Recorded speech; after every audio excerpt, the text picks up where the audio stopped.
Welcome back to my channel Latha fashions and vlogs. ఈరోజు మనం palazzo drafting cutting ఎలా చేయాలో నేర్చుకుందాం.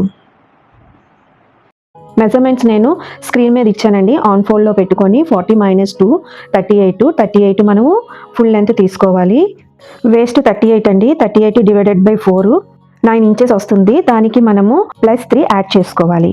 అక్కడ నుండి 15 ఇంచెస్ డౌన్ మార్క్ చేసుకొని అక్కడ నుండి 2 ఇంచెస్ బయటికి 2 ఇంచెస్ మార్క్ చేసుకోవాలి. వీడియోలో చూపిస్తున్నట్టుగా కిస్తాకి డ్రా చేసుకోవాలి. యాంకిల్ లూజ్ మనకి 16 డివైడెడ్ బై 2 8 + 2 యాడ్ చేసుకొని వీడియోలో చూపిస్తున్నట్టుగా కట్ చేసుకోవాలి. ఇప్పుడు లైనింగ్ ఆన్ ఫోల్డ్లో తీసుకొని మన మెయిన్ ఫ్యాబ్రిక్ని పెట్టి 2 ఇంచెస్ పైకి ఫోల్డ్ చేసుకోవాలి.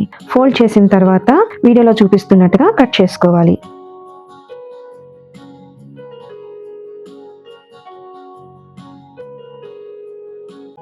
ఇప్పుడు ఫ్యూజింగ్ తీసుకొని ఆన్ ఫోల్డ్లో పెట్టుకొని 10 ఇంచెస్ మార్క్ చేసుకున్న తర్వాత స్కేల్ విత్లోని డ్రా చేసుకోవాలి వీడియోలో చూపిస్తున్నట్టుగా. ఇప్పుడు నేను బాటిల్ క్యాప్ని తీసుకొని స్కాలప్ డ్రా చేస్తున్నానండి.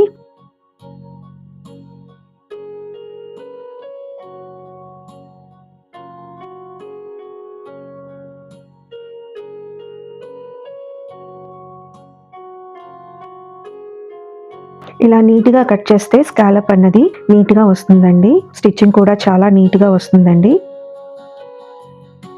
ఇప్పుడు మనం ఫ్యూజింగ్ని లైనింగ్ మీద పెట్టుకొని వీడియోలో చూపిస్తున్నట్టుగా కట్ చేసుకోవాలి.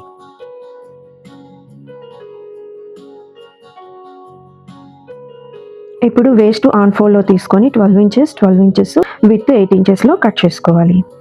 సింపుల్ డ్రాఫ్టింగ్ అండ్ కటింగ్తో స్టైలిష్ ప్లాజో ఎలా స్టిచ్ చేయాలన్నది నెక్స్ట్ వీడియో పార్ట్ 2లో మనము నేర్చుకుందామండి.